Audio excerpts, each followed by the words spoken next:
Pozdrav dragi prijatelji, poštovane domaćice i domaćini. Dobrodošli na moj kanal i u moju kuhinju. Ja sam Valentina i danas ću vam pripremati posan kačamak od kukuruznog brašna.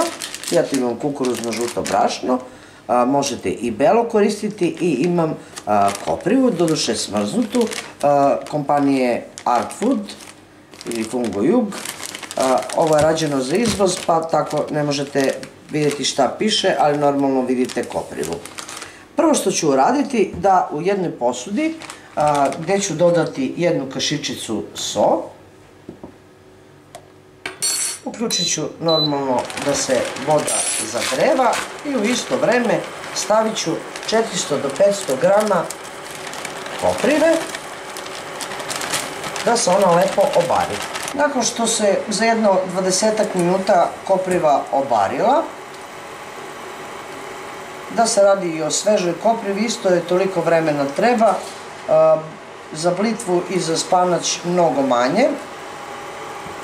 Evo ću sada preručiti sve i pustit ću da se ocedi i ohladi. Ovo možete vodu iskoristiti tako što ćete u njoj dodati, kad se prohladi, šećer ili med za jedan ovako jako zdrav i ukusan čaj. Pre nego što krenem da kuvam kačamak, napravit ću preliv, pošto je ovo posno, normalno kao što i sami znate, vidite, kopriva je u pitanju. Stavit ću nekoliko čena većih belog luka. Ko ne voli mnogo belog luka, ne mora toliko. Stavit ću jednu posudu, stavit ću jednu ravnu kašičicu soli i lepo ću ovim tučkom izgnječiti beo luka, jer on tada daje baš jaku aromu belog luka i mnogo je bolji nego kad se izgnječi ili kad se sasecka. Nakon toga krenut ćemo sa seckanjem koprive. Koprivu nemojte mleti u secku i onda ćete dobiti jednu kašastu masu, nego lepo sitno iseckajte nožem. Na seckanu koprivu dodala sam u beo luka. Sad, tu ću dodati ovako maslinovo ulje i po vašem izboru možete dodati jabukovo sirće, balzamiko sirće ili možete dodati sok od limuna. Ja ću ovoga puta staviti jabukovo sirće. Ja sam već tu dodala jednu kašičicu soli, kasnije ćemo probati pa ćemo vidjeti da li treba još. Dodat ću ovako jednu punu kašičicu začinske crvene paprike i dodat ću ovako nekoliko zrna kima, jako lep ukus daje. I ono što ću još dodati je majčina dušica, možete dodati i nanu.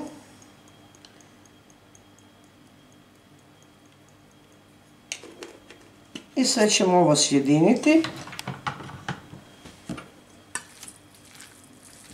Ako treba još malo ulja dodajte, ili ako treba soli, to ćete vidjeti kad budete probali normalno ovaj naš preliv za posni kačamak.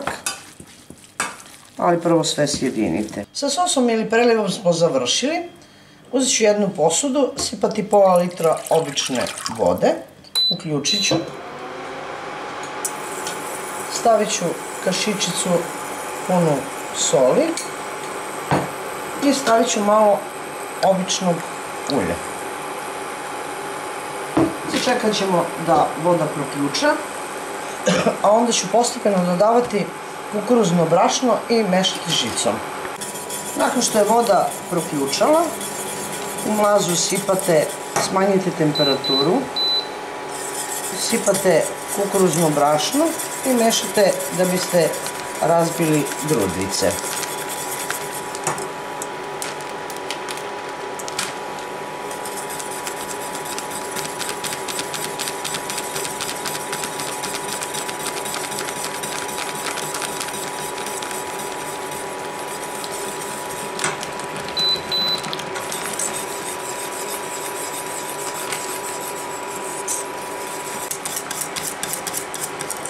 Evo, ovako ovako, otprilike ja sam stavila oko 300 grama, možda malo manje kukuruznog brašna i kuvat ćete jedno 20 minuta. Sad sve zavisi kako vi volite, volite malo ređi ili malo gušći kačamak. U suštini trebalo bi se ostaviti malo da bude ređi, jer se on kasnije stegne pa da vam ne bude previše suv. Ali po meni ovako kad on, vidite, ne izbacuje mehuriće, nego ne prska, nego duva ovako suvo, je on već gotov u kuvanje i ja mogu da isključim i da serviram kačamak. Evo vidite, bukvalno kad povučete ovako vidi se dno, vidite, ostaje trag po samom dnu i možemo servirati jer kačamak se i služi kad je vruć ili barem topao.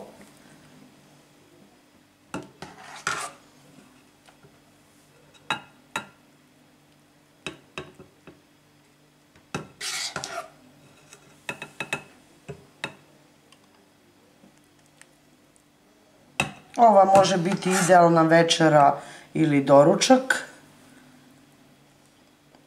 Možete skuvati normalno više ako ćete za više osoba. A ovaj sos možete iskoristiti i za nešto drugo.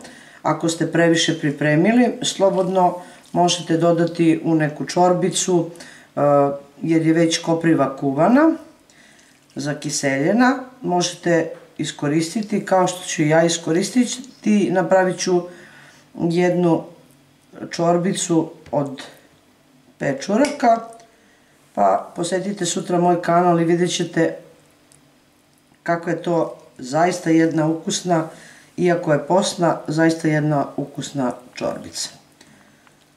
Uz ovo ovako možete dodati u prilog struk ili 2 crnog luka i nekoliko čeri paradajza. Ja mislim da će vam se dopasti ovaj moj predlog. Jedna starinska postna večera ili doručak. To je bilo, dragi moji prijatelji, za danas sa mog kanala. Vidimo se u narednom receptu sa nekim drugim, u narednom videu, odnosno sa nekim drugim receptom, a do tada pozdrav iz moje kuhinje svima koji prate moj kanal i jedno veliko ćao prijatelji!